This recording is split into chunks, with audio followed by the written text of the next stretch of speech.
हाँ जी, सब लोग ऑनलाइन हो गए। जी वर्दा, वर्दा ग्रुप में मैसेज करो, सब लोग ऑनलाइन हो। अगला लेक्चर स्टार्ट हो गया।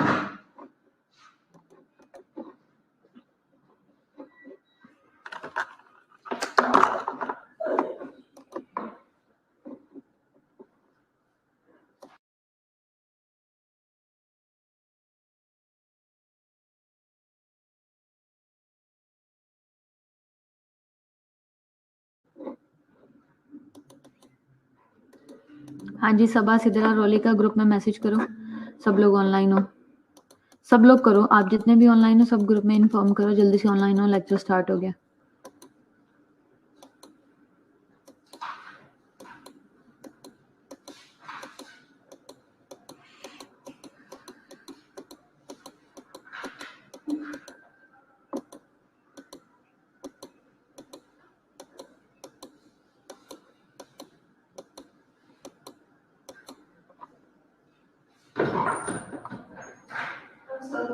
कैसी आपा जी? ठीक जी, सबको जल्दी से कांटेक्ट करो।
ठीक है रोलिका।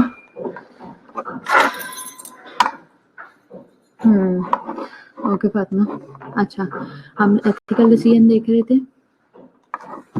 एथिकल डिसीजन मेकिंग कैसे होगी? डिसीजन मेकिंग के लिए सबसे पहले अल्टरनेटिव है, सबसे पहले अनसर्टेनिटी आती है, अल्टरनेटिव्स आती हैं, हाई रिस्क कॉन्सिक्वेंसेस आते हैं, और इन सब के रिजल्ट्स में क्या है, इंटरपर्सनल इश्यूज होते हैं और कॉम्प्लेक्सिसिटी होती है। तो डिसीजन मेकिंग में इन सब चीज़ों को फेस करना होता है, लेकिन एट द एंड जो है वो एक प्रॉपर डिसीजन लेना होता है।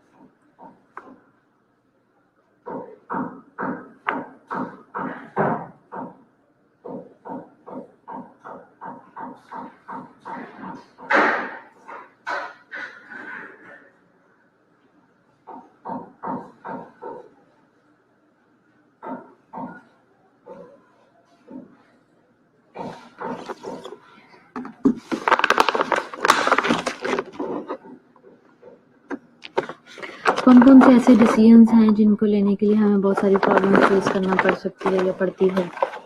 जी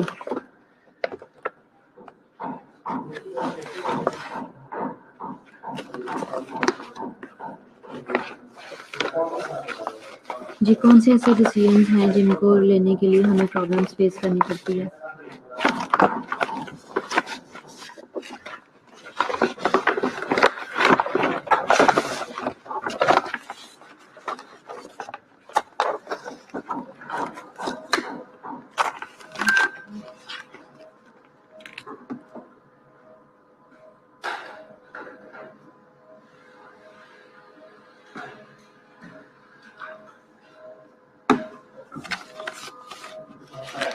जी शांता।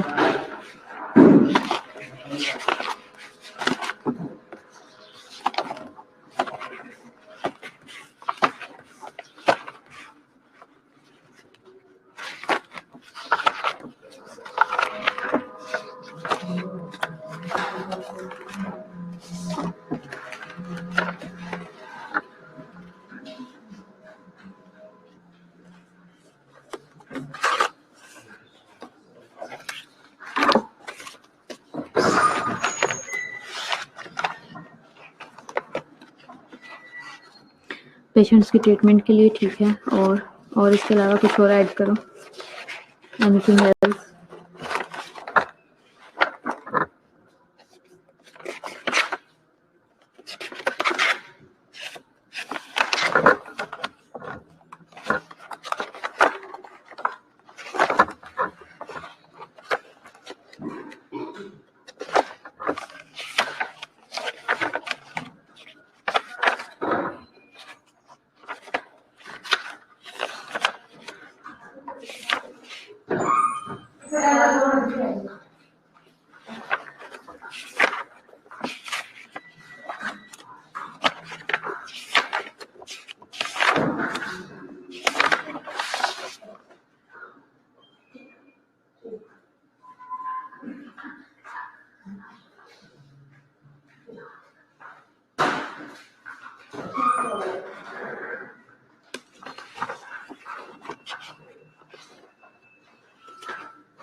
मेडिकेशन के लिए, डिस्चार्ज के लिए मैम डिसीजन लेना पड़ता है, और इधर भी डिलेमा ये होगा कि पेशेंट जब रिफ्यूज़ करेगा कि हॉस्पिटल में रहने के लिए, ठीक है, और इसके अलावा कुछ और कोई ऐड करना चाहता है?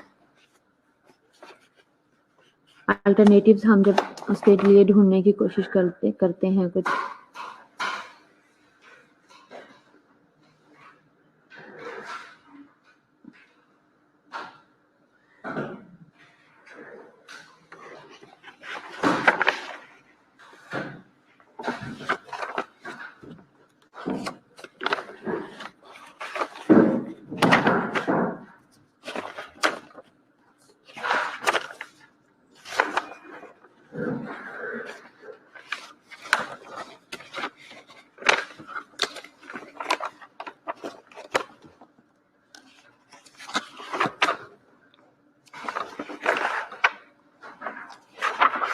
सर्जरी, एडमिशन्स और डिस्चार्ज के लिए ठीक है, गुड। और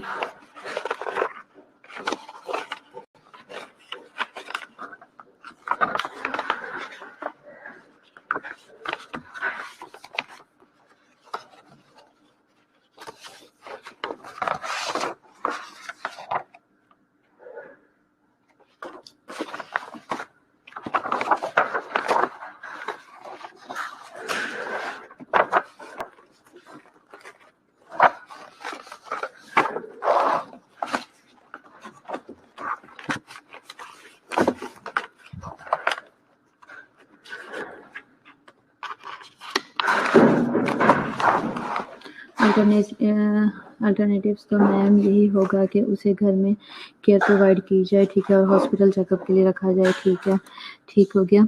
इसके अलावा ethical decision making is a cognitive process है that consider various ethical principles, rules and virtues and the maintenance of the relationships to guide or judge individuals or group decisions or intended group actions हैं, ठीक है। अब इसमें क्या है कि ethical decision making जो है वो एक कॉग्निटिव प्रोसेस है।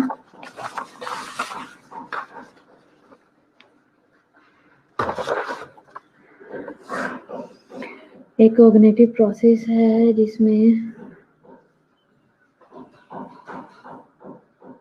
कॉन्फ्लिक्ट और डायलेमा अलग चीज बीइंग मिलते जुलते हैं, ठीक, हाँ मिलते जुलते ही होते हैं। कॉन्फ्लिक्ट एक अलग चीज़ है और डायलेमा एक अलग चीज़ है।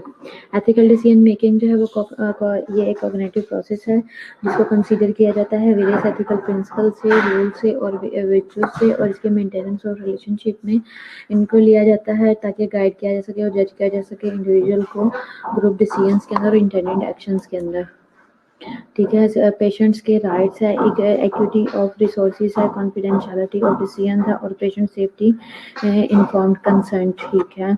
अच्छा, 9 पॉइंट्स हैं एथिकल डिसीजन मेकिंग के। सबसे पहले अवेयरनेस है,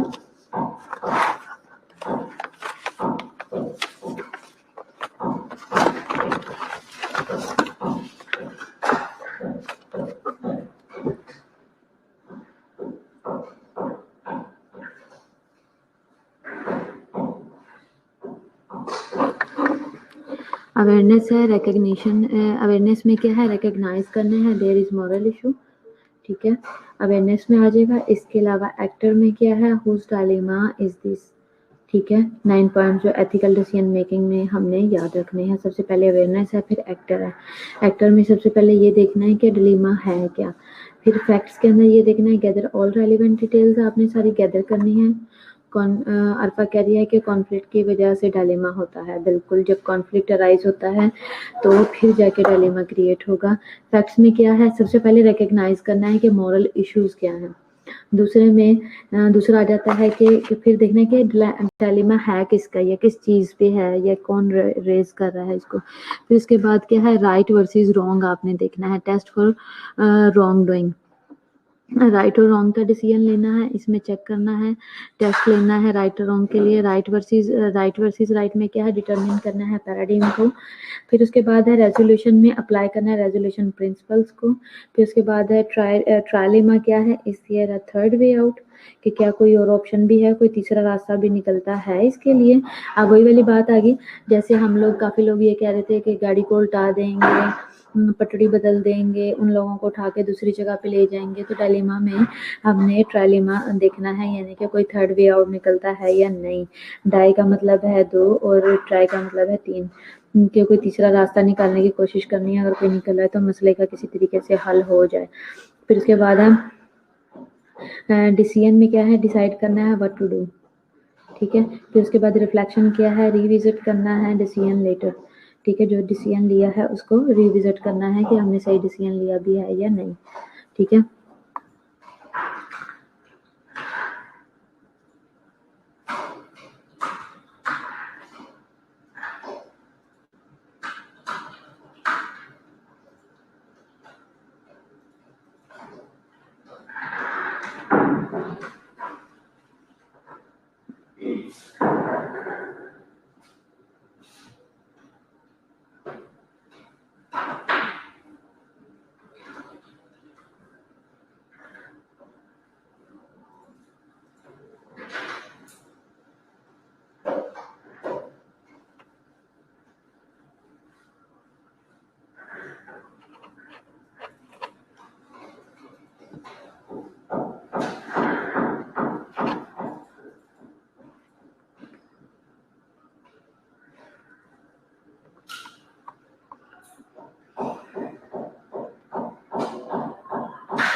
हाँ जी, रोले का ट्रायलेमा भी है।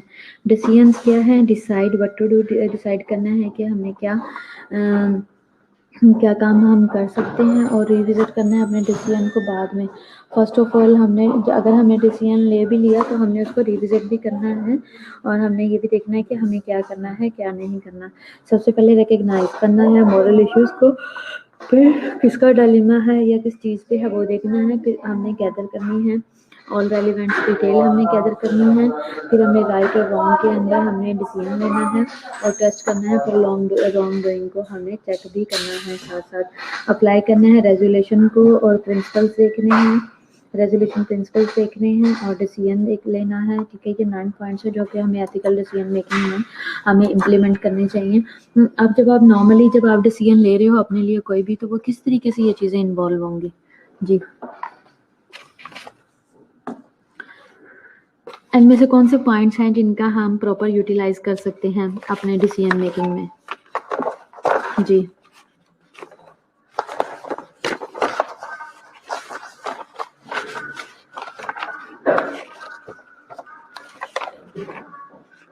हाँ जी, ये 9 पॉइंट्स कौन से हैं?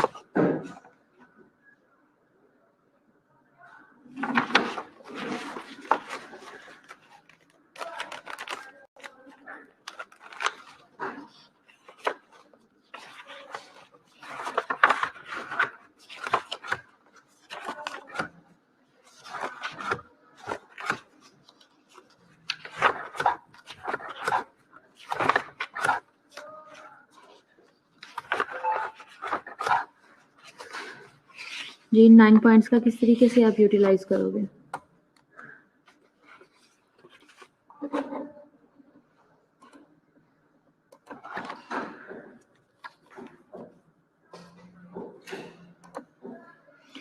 फ्रेमवर्क है for understanding ethical decision making में आप जो फ्रेमवर्क यूज़ करोगे उसमें क्या है, एथिकल इश्यूज़ हैं, उनकी इंटेंसिटी देखी जाती है फर्स्ट ऑफ ऑल, फिर उसके बाद है इंडिविजुअल फैक्टर्स देखे जाएंगे, ऑर्गेनाइजेशनल फैक्टर्स हैं और अपॉर्चुनिटी है। अब इनमें अगला स्टेप क्या होता है, इसमें प्रोफेशन और बिजनेस एथिक्स जो है वो उसकी एवेल्यूएशन की जाती है, इंटेंशंस देखी जाती है, थर्ड पे आ जाता है फिर एथिकल और अनएथिकल बिहेवियर देखे जाते हैं। तो ये फ्रेमवर्क है किसी भी उसके डिसीजन को समझने के लिए।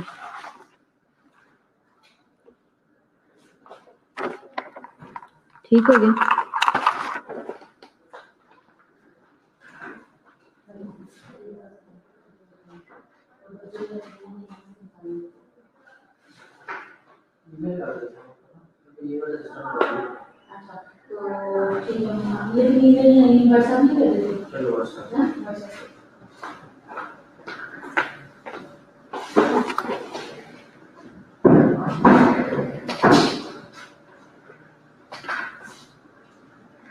या फिर ऐसा करो मेल ही कर दो।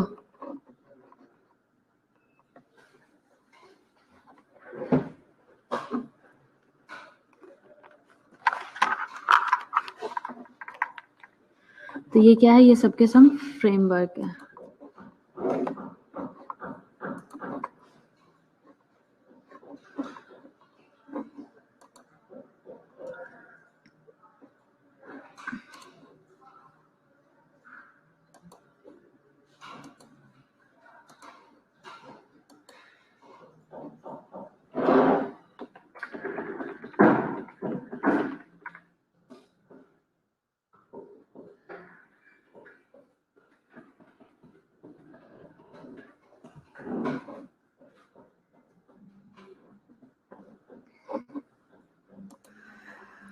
एथिकल इश्यूज की इंटेंसिटी हम किस तरीके से देख सकते हैं? अगर हम इंटेंसिटी देखना चाहते हैं, सबसे अब हम इन पॉइंट्स को अलग अलग डिस्कस करेंगे। इंटेंसिटी क्या है? इंटेंसिटी आ जाती है कि ethical issues intensity can be defined as the relevance और importance of an ethical issue in the eyes of the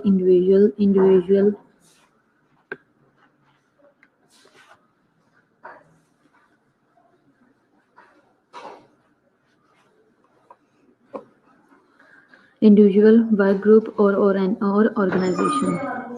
ठीक है, तो ये क्या है, ये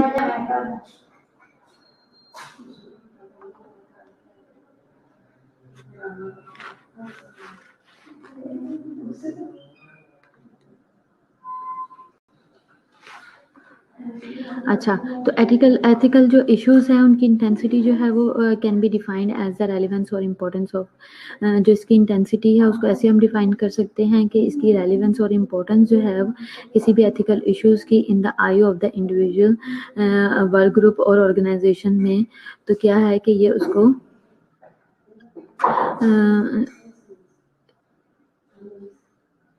एथिकल इंटेंसिटी जो है वो एथिकल इश्यूज की इम्पोर्टेंस से रिलेटेड है। हम इसको उसके साथ जो है वो हाँ, हम इसको उसके साथ जो है वो मैच कर सकते हैं और डिस्कस कर सकते हैं। Ethical issues intensity reflects the ethical sensitivity of the individual और work group that faces the ethical decision making process. ठीक है, एथिकल इश्यूज की इंटेंसिटी जो है वो रिफ्लेक्ट करती है ethical sensitivity of the individual को, ठीक है, और वर्किंग ग्रुप को जो कि फेस करता है एथिकल डिसीजन मेकिंग प्रोसेस को। ठीक है,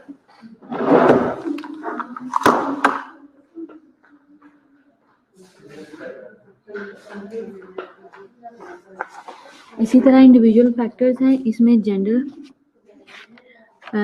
में women are generally more ethical हैं देन मेन। ठीक है, तो ये बात हम नहीं कहते, ये बात जो है वो थ्योरी कहती है।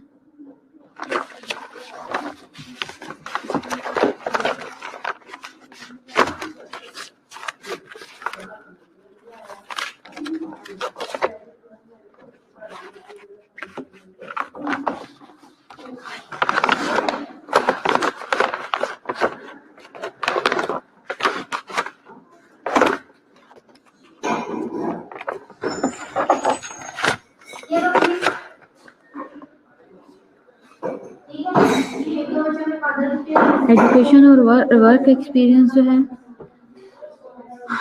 the more education or work experience, the more that one has, the better he or she is at ethical decision making। क्या है कि एजुकेशन और वर्क एक्सपीरियंस जो है ना, जितनी ज़्यादा एजुकेशन होगी और वर्क एक्सपीरियंस होगा, the one that one has, the better he or she is the ethical decision making। कि जितना ज़्यादा जिसका जितना ज़्यादा अच्छा एक्सपीरियंस होगा, वर्क एक्सपीरियंस होगा, और जितनी ज़्यादा एजुकेशन होगी, डिसीजन मेकिंग उसकी उतनी ही अच्छी होगी।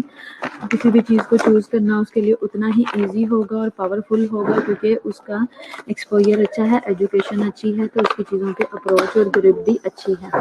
तो बेसिकली पढ़े लिखे होने का बहुत ज़्यादा इफेक्ट होता है आपकी एथिक्स के ऊपर, ये इन शॉर्ट ये कहना चाहते हैं। नेशनैलिटी और culture appears to be significant in effect of ethical decision making. जो नेशनैलिटी है वो और जो हमारा कल्चर है वो अपीयर होता है, सिग्निफिकेंट उसका इफेक्ट होता है एथिकल डिसीजन मेकिंग में। एक स्पेसिफिक और सिग्निफिकेंट इफेक्ट होता है हमेशा।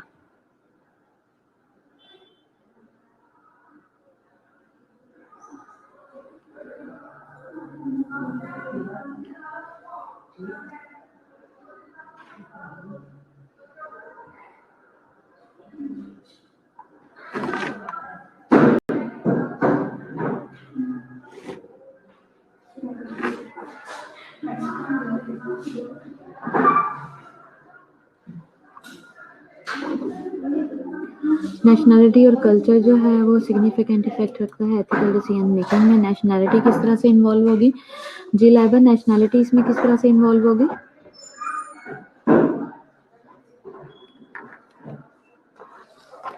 नेशनैलिटी का इसके अंदर क्या रोल है?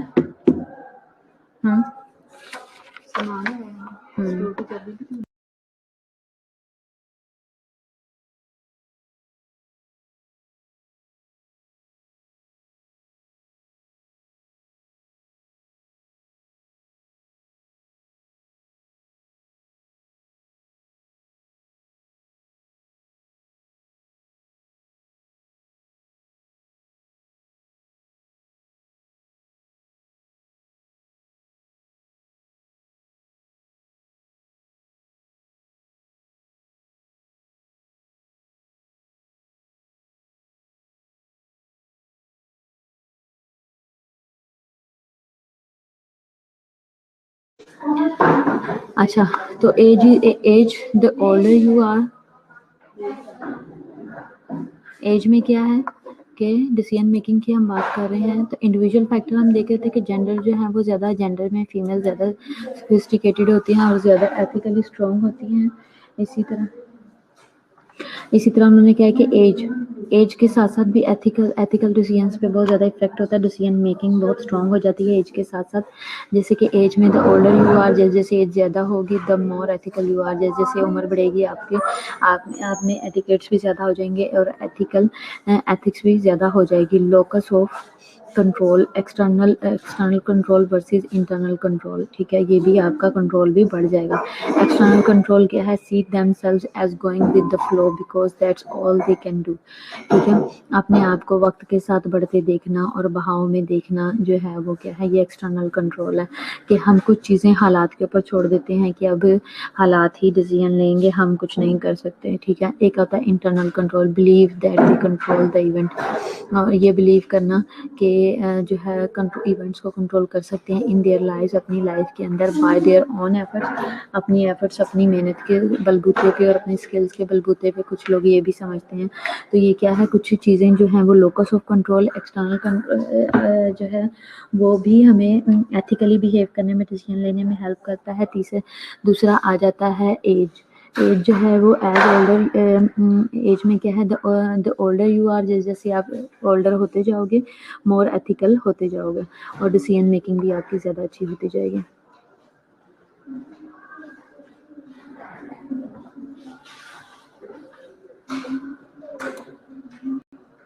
ऑर्गेनाइजेशनल फैक्टर्स होते हैं, कुछ ऑर्गेनाइजेशनल वैल्यूज़ हैं। Often they greater influence on decisions than a person's on values. Organisation की जो वैल्यूज़ हैं ऑफन हैव ग्रेटर इन्फ्लुएंस, उसका बहुत इन्फ्लुएंस होता है डिसीजंस के ऊपर और पर्सन्स की ऑन वैल्यूज़ के ऊपर। The more ethical employees perceives an organisation cultures to be, जो ज़्यादा एथिकल ऑर्गेनाइजेशन की वैल्यूज़ जो हैं वो ग्रेटर इफेक्ट इन्फ्लुएंस करती हैं डिसीजन मेकिंग में किसी भी पर्सन की ऑन वैल्यूज़ पे।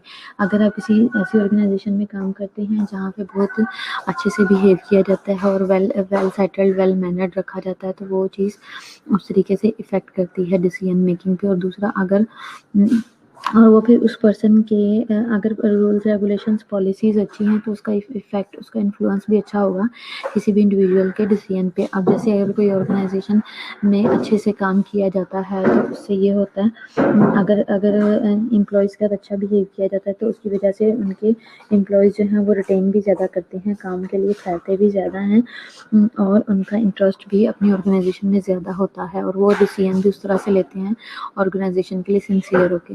फिर उसके बाद the more ethical employees perceive an organisation culture, और जितना ज़्यादा और जो एम्प्लॉयज़ होते हैं वो जो जितने अच्छे एथिकल एम्प्लॉयज़ होंगे वो ऑर्गेनाइजेशन के कल्चर को भी अच्छे से परसीव करेंगे और उसके अंदर अच्छे से उसको उस कल्चर को अडॉप्ट करके उसमें परफॉर्म कर सकेंगे। Less likely they are to make unethical decision, और फिर बहुत कम चांसेस होंगे कि वो अनएथिकल डिसीजन लें। मतलब ये कि ये सारा कुछ ऑर्गेनाइजेशन ने ही रन करना है। अगर ऑर्गेनाइजेशन अच्छा एटमॉस्फेयर देगी तो ऑर्गेनाइजेशन अच्छे से बिहेव कर पाएगी, ऑर्गेनाइजेशन के एम्प्लॉयज़ अच्छे से बिहेव कर पाएंगे। अपॉर्चुनिटी क्या है? Opportunities describes a condition in an organisation. Opportunities जो है वो डिस्क्राइब करते हैं कंडीशन को किसी भी ऑर्गेनाइजेशन में दैट लिमिट और परमिट एथिकल और अनएथिकल बिहेवियर, जो कि लिमिट कर देते हैं और जो परमिट कर देते हैं एथिकल और अनएथिकल डिसीजंस को। Opportunity results from conditions that either provide reward, whether internal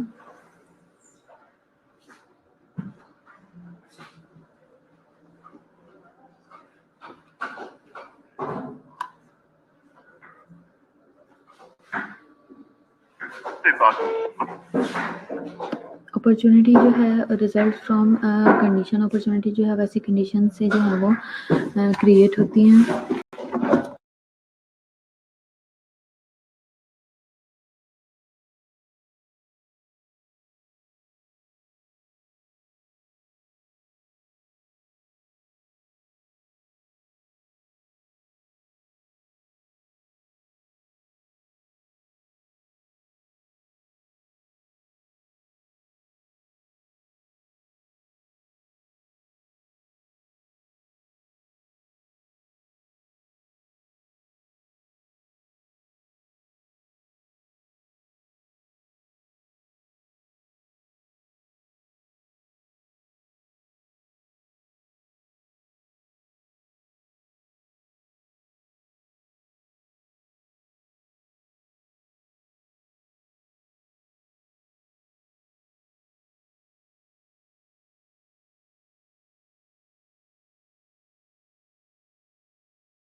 opportunity में क्या है, opportunity result from condition, opportunity ऐसी कंडीशन से क्रिएट होती हैं दैट आइदर प्रोवाइड रिवॉर्ड्स, जो कि या तो इसमें रिवॉर्ड प्रोवाइड किए जाते हैं, वेदर इंटरनल और एक्सटर्नल भी हो सकते हैं, और fail to erect barriers against unethical behaviour, ठीक है, या फिर जो है वो अनएथिकल बिहेवियर की सिचुएशंस में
एथिकल डिसीजन मेकिंग में आइडेंटिफाई करना है एथिकल प्रॉब्लम्स को, दूसरे पे आता है कलेक्ट करना है रेलिवेंट इन्फॉर्मेशन को, एवेल्युएट करना है इन्फॉर्मेशन को, ठीक है, एक्ट और इम्प्लीमेंट करना है चीज़ों को।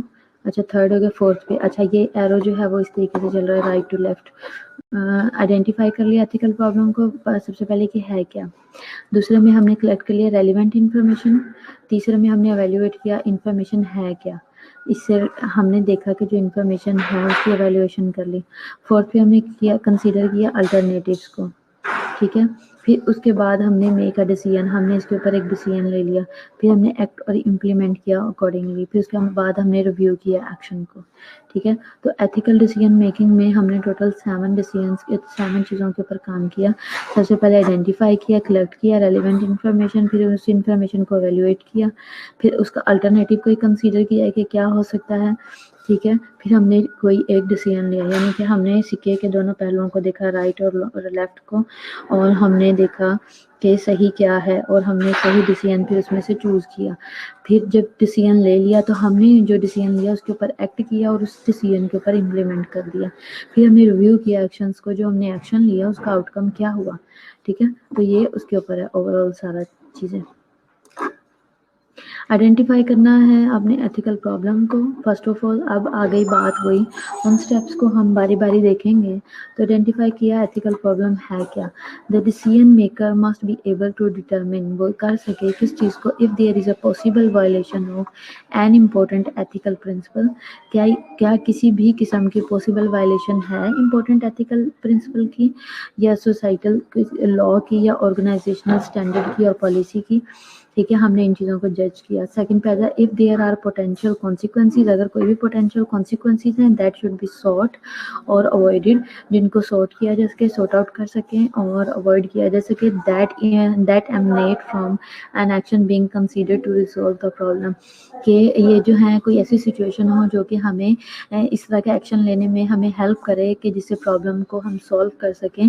पोटेंशियल कॉन्सिक्वेंसेज को देखते हुए, मद्देनज़र रखते हुए एथिकल प्रॉब्लम में हमने क्या करना है, उस प्रॉब्लम को सबसे पहले जस्टिफाई कर, सबसे पहले एवेल्युएट किया, डिटरमिन किया, और पॉसिबल वायलेशन तो नहीं हुई हुई इसके अंदर, कोई इंपॉर्टेंट कोई एथिकल प्रिंसिपल की या कोई सोशल लॉ की या ऑर्गेनाइजेशनल स्टैंडर्ड या पॉलिसी किसी किस्म की ब्रेक तो नहीं हुई हुई, किसी भी किस्म का कोई प्रॉब्लम है, उसके पोटेंशियल कॉन्सिक्वेंसेस क्या होते हैं, क्या निकल सकते हैं इसके नताज, उनको हमने जज किया। ये सब आइडेंटिफिकेशन में हो गया। अगले में हमने अब उससे रिलेटेड इन्फॉर्मेशन लेनी है, अब हमने डाटा कलेक्ट करना है। तो डिसीजन मेकर जो है वो should seek to gather as much as information as possible about which rights are being forsaken and to what degree, ठीक है। अब डिसीजन मेकर को हमने देखना है कि वो इन्फॉर्मेशन को गैदर करेगा, as much as information gather कर लेगा, और जो कि पॉसिबल है about which right are being forsaken, कि इस सारी सिचुएशन में राइट्स का किस तरह से यूज़ करते हुए इन्फॉर्मेशन ले सकते हैं और टू व्हाट डिग्री और किस लेवल तक जो है वो इन्फॉर्मेशन ली जा सकती है और राइट्स का यूज़ किया जा सकता है और डिसीजन लिया जा सकता है। कॉन्सिक्वेंशियल जो है वो फोकस किया जाएगा, would prompt the decision makers to attempt to measure that type.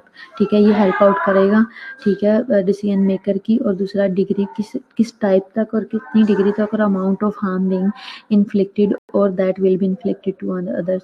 और रेलिवेंट जब हम इंफॉर्मेशन ले रहे हैं तो हम देखेंगे किस हद तक लोगों के ऊपर उसका इन्फ्लिक्ट क्या हुआ है, लोगों को उसका हार्म कहाँ तक पहुंचा है या पहुंच सकता है, उसकी डिग्री क्या होगी या टाइप क्या होगी, ये हमने देखना है। प्रॉब्लम पहले निकाली, फिर उसका नुकसान देखा लोगों पे क्या आया। अब हमने जो इन्फॉर्मेशन ले ली है, लोगों से पूछ लिया, अच्छा इसका ये इफेक्ट आया है, अब हम उसको वैल्यूएट करेंगे कि लोग जो कह रहे हैं क्या वो सही है, क्या इसका इफेक्ट इस तरह से हो सकता था या हुआ है, इस चीज़ को हम जज करेंगे। फिर once the information has been collected, जब इंफॉर्मेशन एक दफ़ा कलेक्ट हो चुकी है, the decision maker must apply some type of standards and assessment criterion to evaluate the situation. अब जब हमने एक दफ़ा जब इंफॉर्मेशन ले ली है, जब कलेक्ट कर ली है, तो डिसीजन मेकर जो है वो अप्लाई करेगा सम टाइप ऑफ स्टैंडर्ड्स को और असेसमेंट क्राइटेरिया को, जिससे वो एवेल्यूएट करेगा सिचुएशन को। The decision maker might use one of the predominant ethics theory. जो डिसीजन मेकर है वो क्या करेगा कि प्रीडोमिनेंट जो एथिकल थ्योरी है उसको वो यूज़ करेगा। इसके अलावा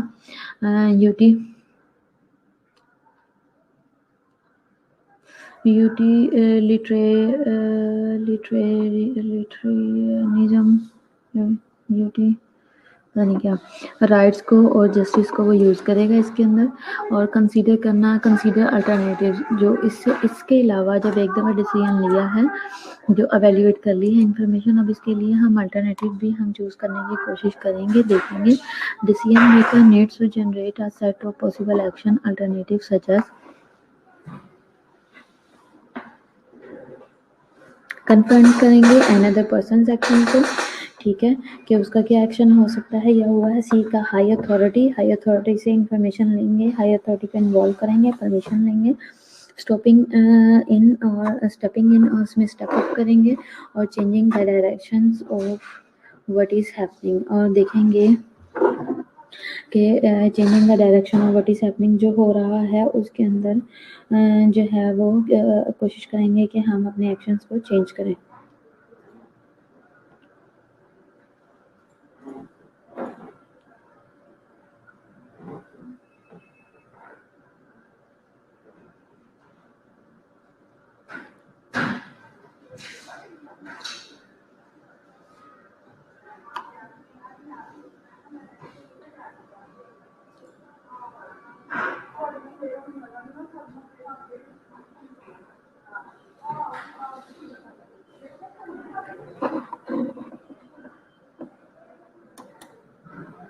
Make a decision में the decision maker should seek the action alternative that is supported by evaluation criteria used in evaluation। decision maker जो है वो ऐसा एक्शन लेने की कोशिश करेगा, इसमें ऐसा अल्टरनेटिव एक्शन अल्टरनेटिव लेगा that is supported by evaluation criteria, जिसको हम पहले ये उसमें जज कर चुके हैं यूज इन एवैल्यूएशन, जो हमने डिसाइड कर लिया कि इसका ये डिसीजन सही रहेगा। A decision maker selects a course of action that is supported by all the ethics theories or other evaluation criteria used in decision making। तो इसके लिए कोर्स ऑफ एक्शन ऐसा लिया जाएगा जो कि एथिक्स भी जिसको अलाउ करती है और जिसके बारे में डिसाइड करने में कोई खास प्रॉब्लम ना हो।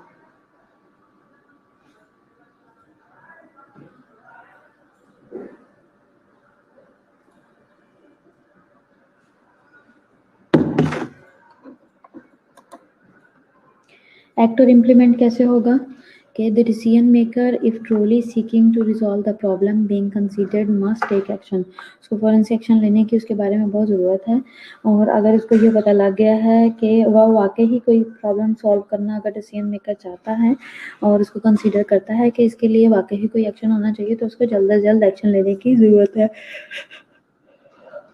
Once the action alternatives have been identified in और जब भी जैसे ही कंसीडर हो गया है, अल्टरनेटिव ले लिया गया है, कंसीडर अल्टरनेटिव, और फिर उसके जो अल्टरनेटिव है उनको कंसीडर किया जाए and the optimal response is selected, और ऑप्टिमम जो रिस्पॉन्स है उसे सिलेक्ट कर लिया जाए। Make a decision the action is taken in implementation, और जो भी एक्शन है वो इम्प्लीमेंटेशन में ले लिया जाए, जो भी इसके लिए डिसाइड। छुट्टी पर तुम बड़ी ध्यान से सुन रहे हो ना सुलेमान, तुम्हें नहीं पता कि 2 घंटे का लेक्चर होता है आज का हमारा?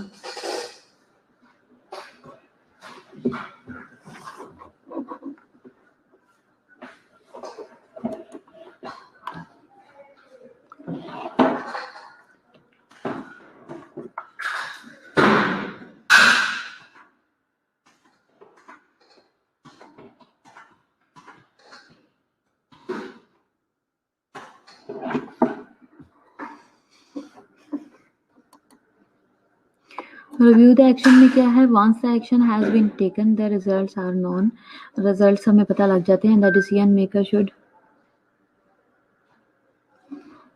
should review the consequences of the action if the optimal resolution to the problem is not achieved। अगर optimal resolution कोई हमारे पास solution नहीं निकला तो the decision maker may need to modify the actions being taken or return to the beginning of the decision making process। ठीक है, अगर optimal resolution नहीं निकलता, प्रॉब्लम से इज नॉट अचीव्ड, अगर कोई रेजोल्यूशन प्रॉब्लम का नहीं निकल रहा, सोल्यूशन नहीं निकाल पा रहे, द डिसीजन मेकर में need to modify the action, वो अपने एक्शंस को मॉडिफाई करेगा और ऐसा एक्शन लेगा, return to the beginning of the decision making process, और वापस अपने प्रोसेस पे जाएगा और नए सिरे से उसका कोई सोल्यूशन निकालने की कोशिश करेगा। अटेंडेंस लगवा दो सब लोग।